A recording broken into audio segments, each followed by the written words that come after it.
Ani na mga dagkong balita karong adlaw sa One Mindanao. Usa ka babaeng nag-ampo sulod sa simbahan sa Cagayan de Oro City, gikawatan og mga gamit. Ang sospek nanguros pa una gibuhat ang pagpangawat. Aktong pagpangawat og panabo nga manok sa Davao City ug Pagadian City sa pool sa CCTV. Magtiayon nga senior citizen ug 38 anyos nga lalaking anak napalgam patay sa ilang panimalay sa Dipolog City. Kudkuran sa lubi ug kutsilyo gituohang gigamit sa pagpatay sa mga biktima. Kapulisan nagpasidaan sa publiko kalabot sa paggamit og AI-generated photos nga nakasuot og uniporme sa pulis. Og GMA Sparkle artist Kelvin Miranda mangharana sa Miss Cagayan de Oro 2026 ugmang adlaw.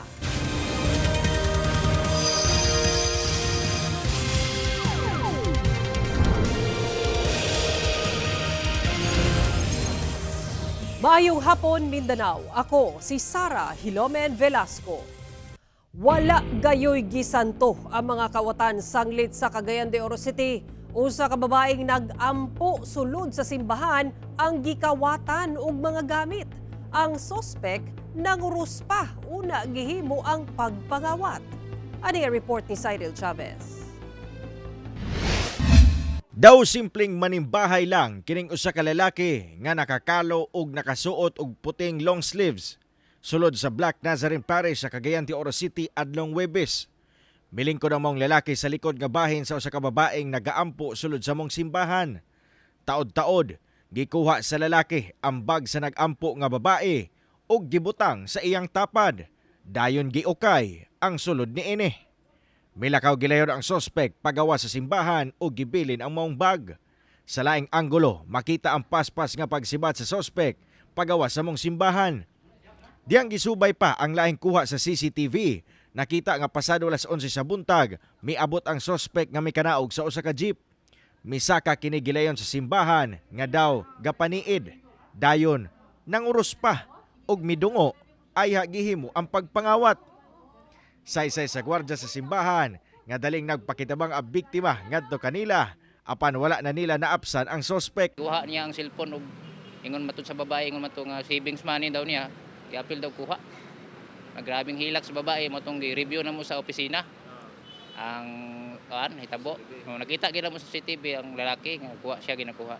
Doon na sa matud pa mga natalang insidente sa pagpangawat palibot sa simbahan. Gani ang mga manindahay na biktima sab daw sa lipat-lipat nga style sa mga kawatan. Lalo rin, bago lang ganito kuha niya ako, iwala ng cellphone. Kuha ganyan, lipat lang, kadyot. Kuha na yung cellphone. Ano, among kauban rin, yung baligya, kuha po. Nana na kakadaghan na kay kawatan sa rin. Among insidente, gika-alarma sa pamunuan sa simbahan.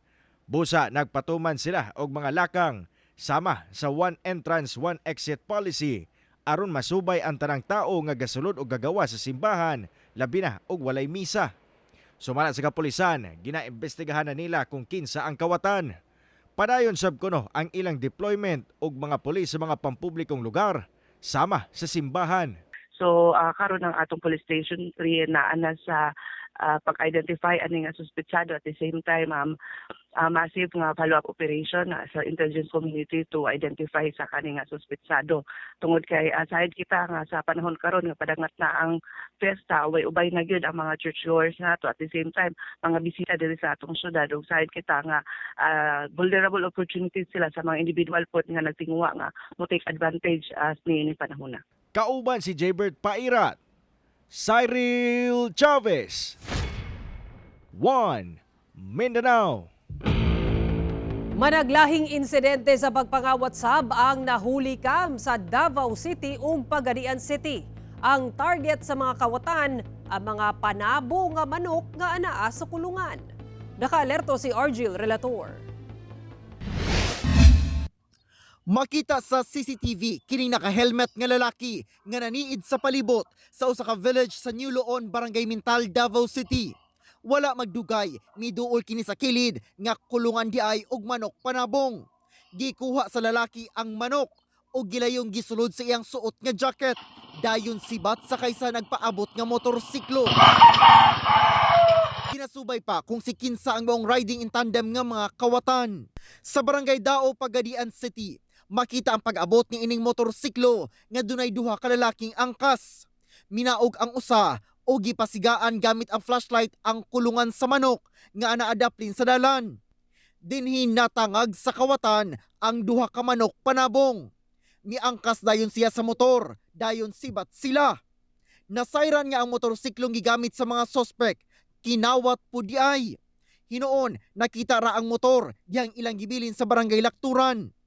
Pinaagi sa gipakatag nga kuha sa CCTV, dunay mga nakareport kung asa ang balay sa nangawat nga pulos mga minor de edad nga taga Dumalinaw, Zamboanga del Sur.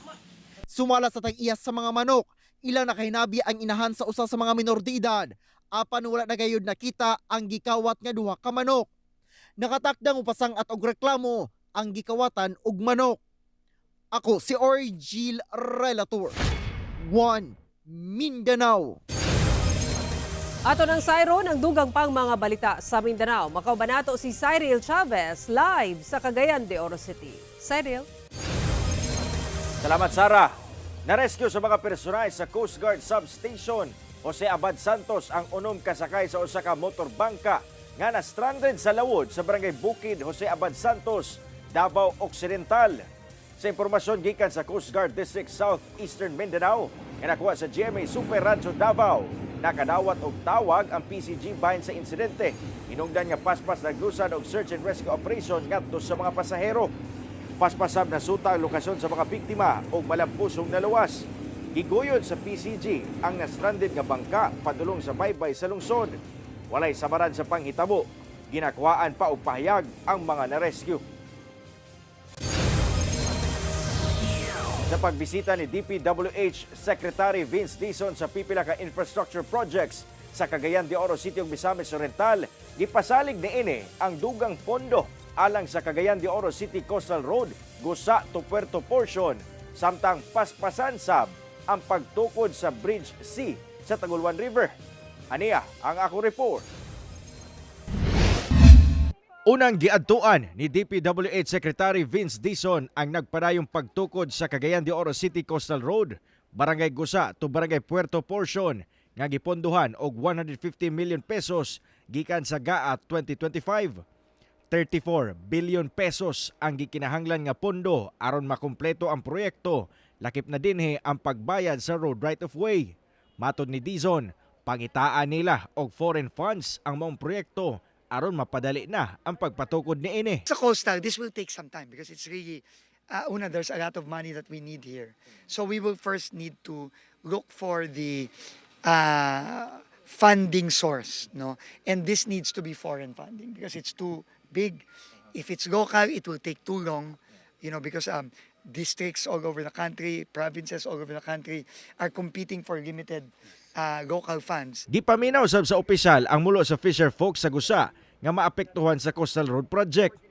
Gibisita sab niini ang ginatukod nga East Interior Diversion Road nga adunay gitas-on nga 11 kilometers. Mo konekta kini sa Cagayan de Oro City padulong sa Bukidnon. We will now have an additional close to 1 billion for 2027. No, substantial yun. Yun ang pinakamalaking pondo na binigay ng DPWH for that project. No, so, and then we will seek local funds, future local funds for that. Kasi kailangan pa rin natin ng maraming right of way pa doon. Thank you, Secretary Vince, for being able to pledge that we are going to finish that with local funds. Yes. And then we can now have an alternate highway because from Galaxy, Gusa to Puerto, grabe ang traffic. Usara na ka highway, nothing else. Sa Tagulwan, Misamis Oriental, gisuta ang problema sa huot nga dagan sa trapiko tungod sa pagkaguba sa Bridge B sa Tagulwan River nga natukod pa ni adtong 1968. Mabati gid niya, kita niya ang traffic. Sigurado gid ko kung di man siguro siya makapamalikas ganina nagbaklay dinhi, nay nag-abri bintana di nako makaila. Ang van maroon ang color, giabri bintana gikasab-an mi. At least kabalo siya gikasab-an mi, kita siya nga unsa kasuko ng mga tawo nga dili mao man ang tulay sa DPWH. Gipasalig ni Dizon nga Hunyo 2027 matapos na ang ginatukod nga Bridge C nga mo'y mupagaan sa dagan sa trapiko. Hindi naman from from Mindanao yan to from Luzon, Visayas dito dumadaan going to Mindanao and going back eh. So this is critical, no? So our commitment was kahit na hindi napasok ng malaki sa 2026 budget, we committed to fund portions of it through DPWH savings, and then now we have full funding for the Bridge C for 2027. Sunod tuig nakatagdang sugdan ang reconstruction sa Bridge B aron mahimong 6 lanes na ang tulay sa Tagulwan River nga nagakonekta sa Cagayan de Oro ug Butuan City. Sa moabot nga semana, sugdan sab kuno ang dredging sa Tagulwan River samtang ginahikay pa ang flood control plans sa mong suba aron malikayan na ang pag-apaw niini ug galing adunay pagdaot sa panahon. Kauban si Jaybert Pairat, Cyril Chavez, 1 Mindanao.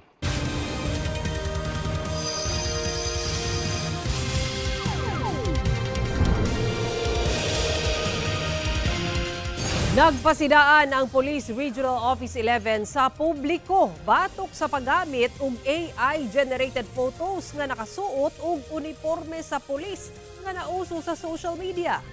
Ang detalye sa report ni John D. Esteban.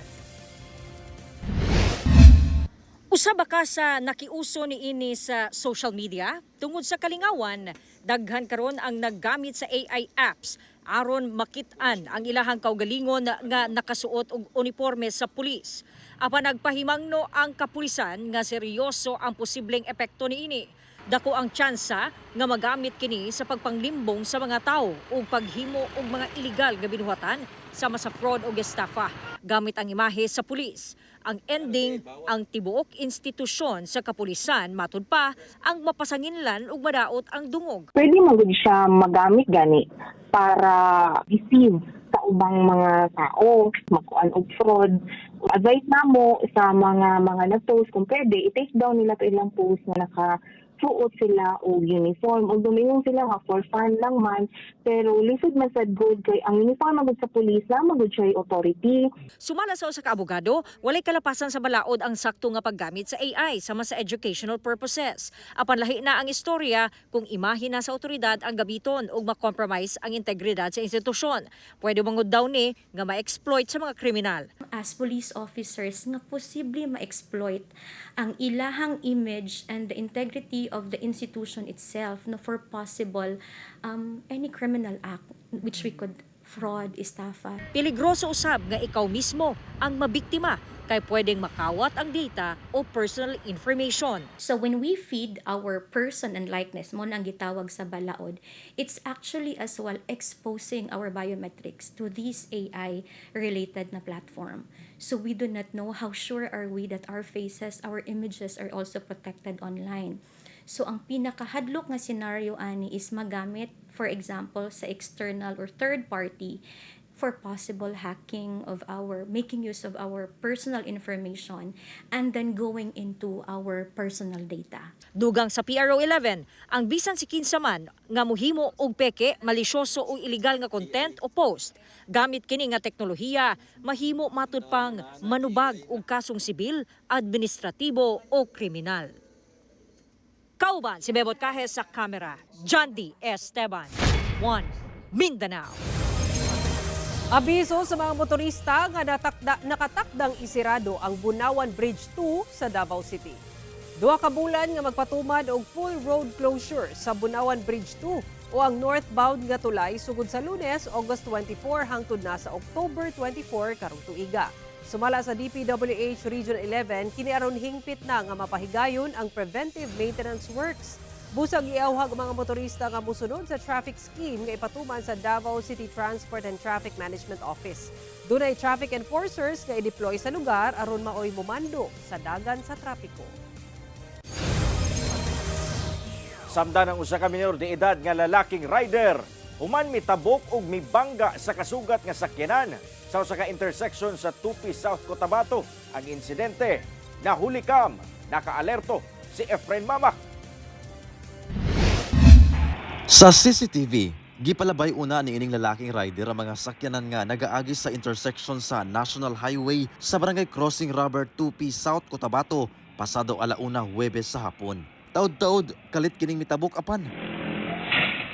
Mibangga sa kilid sa kasugat nga pick-up nga sakyanan. Hinungdan nga nalagpot kini. Kita sab ang pagkatanggal sa lingkuranan sa mong motor gumikan sa impact. Dali ra sab nitindog ang maong biktima nga gilayong gitagad sa mga nakakita sa insidente. Matod sa barangay, nakaangkon og minor injury ang biktima nga usa ka matod pa menor de edad. Matod sa 2P Police Station, nakig-areglo na ang duha ka kampo ug wala na may pasangat og reklamo ang kabanay sa biktima. Pahimangno sa otoridad sa mga ginikanan nga ipalikay ang ilang mga menor de edad sa pagmaneho og motorsiklo subay na sab sa balaod ug aron malikay sa susamang insidente. Kauban si Gary Balantay, Efren Mamak, 1 Mindanao. Gisusi sa Senado ang mga nahimong kakulang daw maong nahitabo ang pagpamusil sa Ateneo de Zamboanga University ni adtong Martes. Usa sa mga gi-question sa pagduog sa Senate Committee on Women ang wala dayon pag-take down sa live stream video sa pagpamusil. Gipasabot sa Cybercrime Investigation and Coordinating Center, miabot sa 14 ka minutos una kini ma-take down sa Meta kay wala daw jurisdiksyon ang kagamhanan sa social media platforms. Gipatutukan sab ni Senador Risa Ontivero sa law enforcement agencies ang pagbatok sa nihilistic violent extremism online. Gipunto daw ni Senador Erwin Tulfo ang kakulangan sa eskwelahan kay nasulod sa bata ang mga pusil nga wala miagi sa campus security inspection tungod sa mga violenteng aktibidad sa eskwelahan. Magpahigayon og nationwide school safety drill ang Department of Education sa August 25. Human sa insidente sa pagpamusil sulod sa mga eskwelahan, nagfile si Senador Christopher Lawrence Bongo og balaodnon nga nagtinguha nga palig-unon ang seguridad ug masiguro nga mapanalipdan ang mga estudyante ug magtutudlo sulod sa mga eskwelahan. Anitali sa report ni Orgil Relator. Nag-file sa Senate Committee on Youth Chair Senator Christopher Lawrence Bongo og Senate Bill No. 2413 o ang Safe Schools and Violence Prevention Bill. Tumong niini nga makamugna og komprehensibong sistema aron nga mapanalipdan ang mga estudyante, magtutudlo og school personnel batok sa tanang matang sa hulga sa ilang kaluwasan. Atol sa iyang privilege speech sa Senado, gipasiugdan ni Go nga ang mga eskwelahan kinahanglang magpabiling zones of peace and learning ug dili mahugawan sa kahadlok ug kasamok. Ang maong panawagan subay sa mga insidente sa pagpamusil sa mga eskwelahan. Our schools must be places where children feel safe, protected, and free to learn, not places where they have to fear for their lives. Ubos sa gisugyot nga balaod, obligahon ang mga pampubliko ug pribadong eskwelahan sa paghimo og regular nga pag-update sa School Safety and Emergency Preparedness Plan.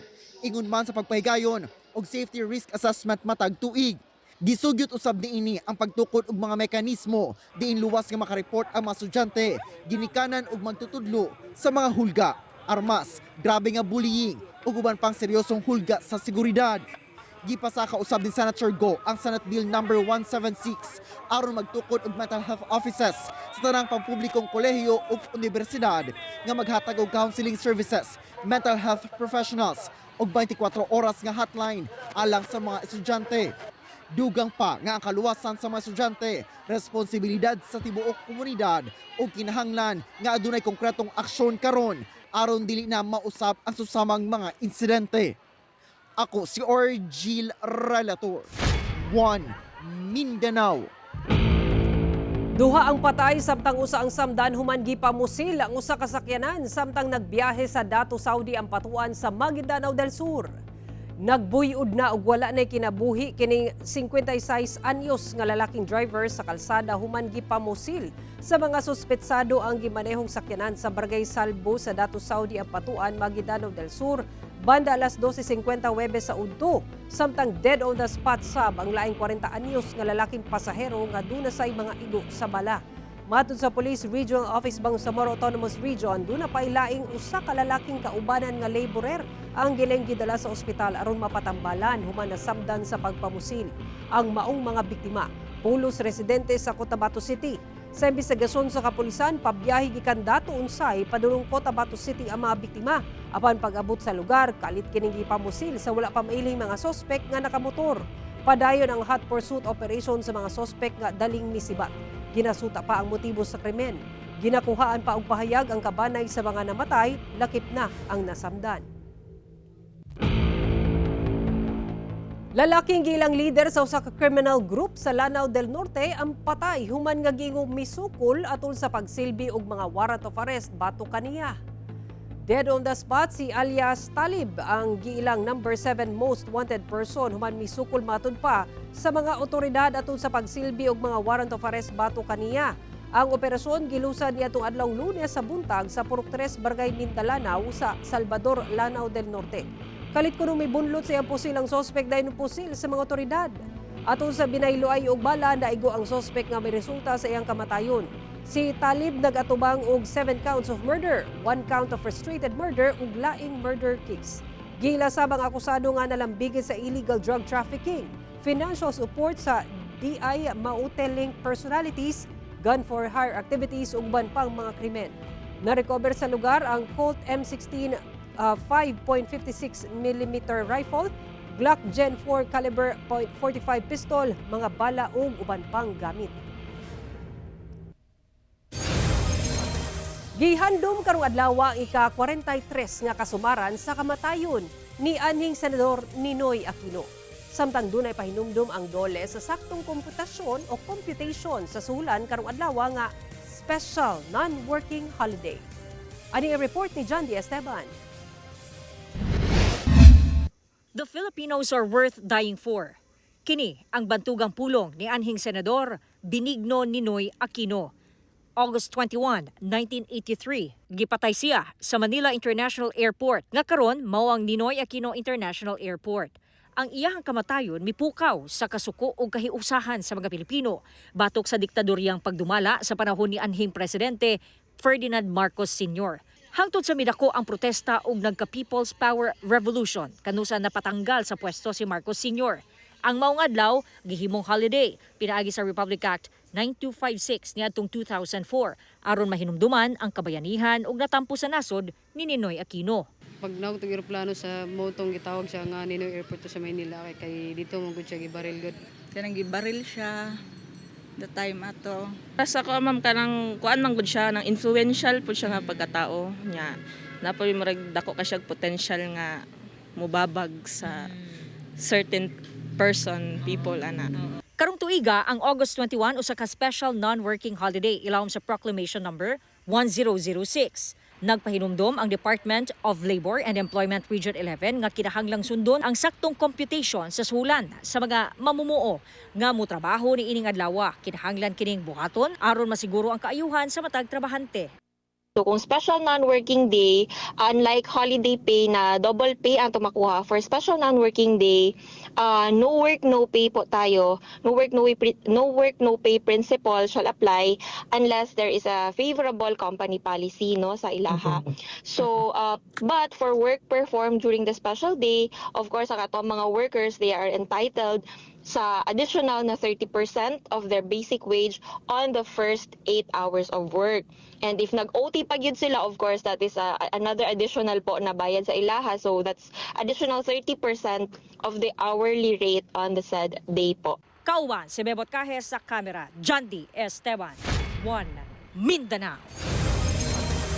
Migawa sa investigasyon sa pagpamusil sa Ateneo de Zamboanga University nga walay kalabutan sa bullying o away ang pagpamusil ug nag-inusara lang daw nga nagplano ang grade 8 shooter. Ani report. Sa pagbisita ni DILG Secretary John Vic Remulla sa Ateneo de Zamboanga Junior High School, gibutiag niya kung paunsa na puslit sa grade 8 shooter ang mga armas nga gigamit sa pagpamusil ni adtong Martes. Sumala ni Remulla, kahibalo ang 14 anyos nga shooter nga ginatanggal ang lock sa emergency exit kung oras sa eskwela, mao nga didto siya midiretso. Inay sa main entrance kung asa dunay mga gwardya aron magpahigayon og bag inspections, miagi ang shooter sa emergency exit. Miag isab kini sa rampa alang sa mga PWD hangtod miabot sa 4th floor ug didto nagsugod og pagpamusil. Bago ko pumasok ng kahit anong building, check rin yung bag mo. Nakahanap kasi siya ng butas. Pagpapasok sa normal gates ng Ateneo, binubuksan yung gate niya.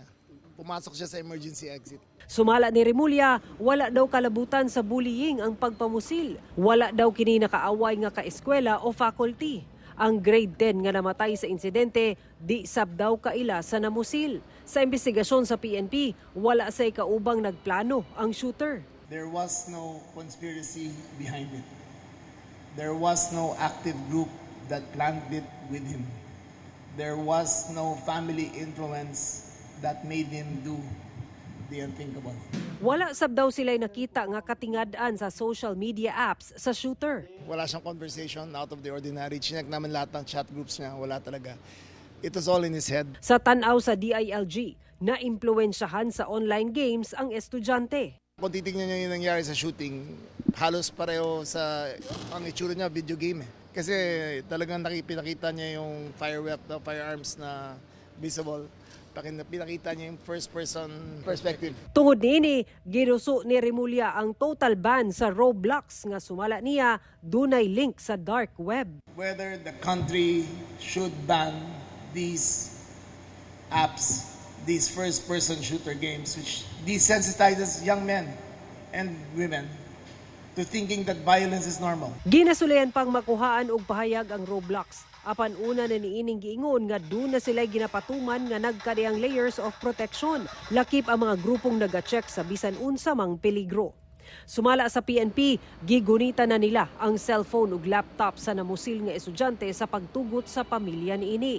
Padayon ang ilang digital forensic examination sa gadget sa shooter aron makita ang footprint sa iyang mga aktibidad online. Apan sa pagdungog sa Senado, giingon sa Cybercrime Investigation and Coordinating Center nga ginahulat pa nila ang cyber warrant gikan sa korte aron mas masusi ug makakuha pa og digital evidence sa gadget sa shooter. Ang shooter naabtan pa daw nga buhi sa mga miresponding pulis. They are shouting to drop the gun.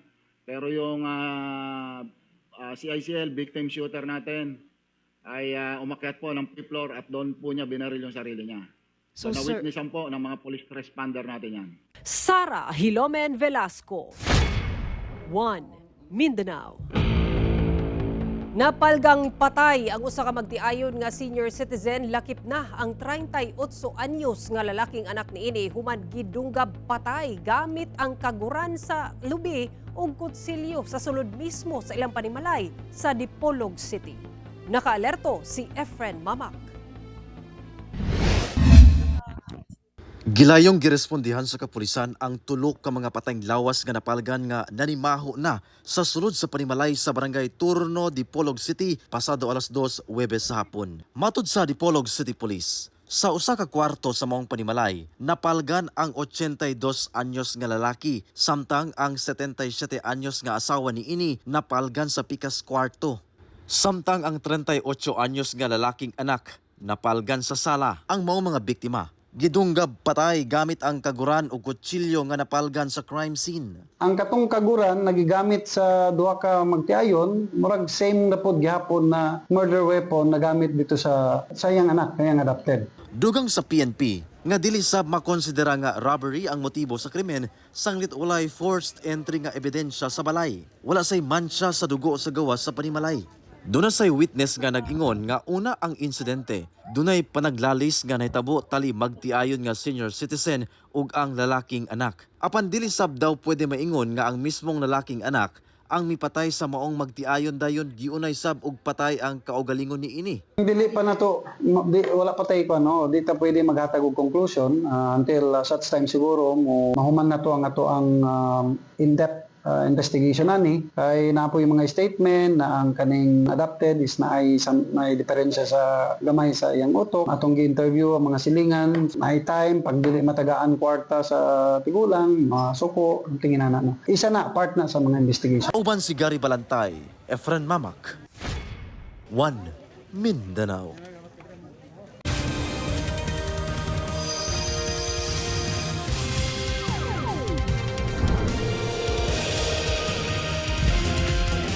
Mas patsada nga 61st Miss Cagayan de Oro Grand Coronation Night ang masaksihan ug mang-adlaw Sabado sa pakigduyog ni GMA Sparkle artist Kelvin Miranda. 12 mga kandidata ang magtigi alang sa titulo nga Miss Cagayan de Oro 2026 sa Grand Coronation Night. Hatod sa GMA Regional TV og Synergy ang Kapuso Spotlight din mangharana si GMA Sparkle artist Kelvin Miranda sa mga kandidata. Ipahigayon ang Grand Coronation Night sa Limket Kay Atrium sa Cagayan de Oro City ugma Sabado alas 6 sa gabi. Kinisubay sa pagsaulog sa Higalay Festival 2026. Kita-kits mga kapuso! Sugod Setyembre, masaksihan na sa GMA Network ang comedy talk show nga Gandang Gabi Vice. Super excited na si Vice Ganda kay mas mudaghan ang viewership sa GGV. Mudaghan sab ang mga pwede niyang mahimong guest sa show, lakip ang pipila ka Kapuso stars. Sumala ni Meme Vice, buot niya mahimong guest ang pipila ka respetadong pangalan sa Kapuso Network sama nila Michael V, Marian Rivera, Dingdong Dantes, Alden Richards ug uban pa. Madami. Siyempre, meron akong Michael V. Lagi yung Michael V, nasa listahan ko lagi yan. Marian, si Ding Dong kasi na-experience ko na sa GGV, naka-twice na yata siya. Diba sila? Alden, yung mga... May maraming sikat ng maraming sikat na Kapuso stars. Gikalingawan karon online ang daw instant connection sa usa ka 1-year-old nga baby boy sa usa ka iro sa usa ka cafe. Cuteness overload ang viral video sa daw instant connection sa baby boy nga si Malcolm Zane ug sa fur baby nga nakadula nini sa usa ka cafe sa Taguig City. Sumala ni Yus Cooper Shaira, mahiligon daw gayud sa iro ang 1-year-old nga pag-umangkon maong gilayon nining gidula ang iro sa cafe. Saysay niya, tibok oras nga naa daw sila sa cafe, nagsige lang daw og dula ang duha kung asa nagsunod-sunod kang Malcolm ang fur baby. Friendly sab daw ang maong iro nga usa ka corgi. Kapin 400,000 likes na ang nakuha nini tungod sa tuod man a possum match.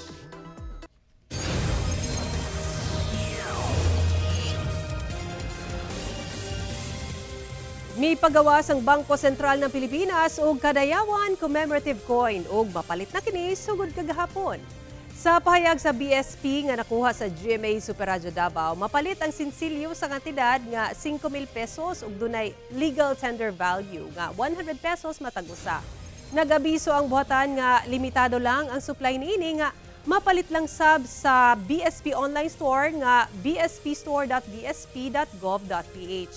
Nasayran nga kini ang ikawalo sa 12 ka mga silver coin nga narakip sa Pista sa Pilipinas Commemorative Coin Series. Din ginapasigarbo ang nagkariyang piyesta sa kultura ug turismo sa nasod.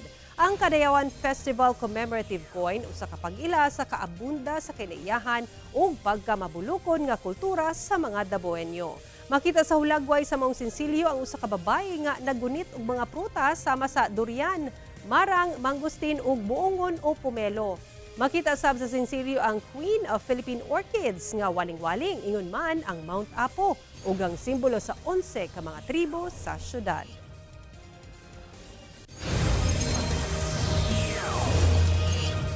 Mamahimo ninyo makita kini nga episode pag-usab ug uban pang mga lokal nga balita. Pinaagi sa pagbisita sa official website sa GMA Regional TV o bisitaha ang among official YouTube channel ug i-click ang subscribe button para sa pinakaulihing balita sa mga rehiyon.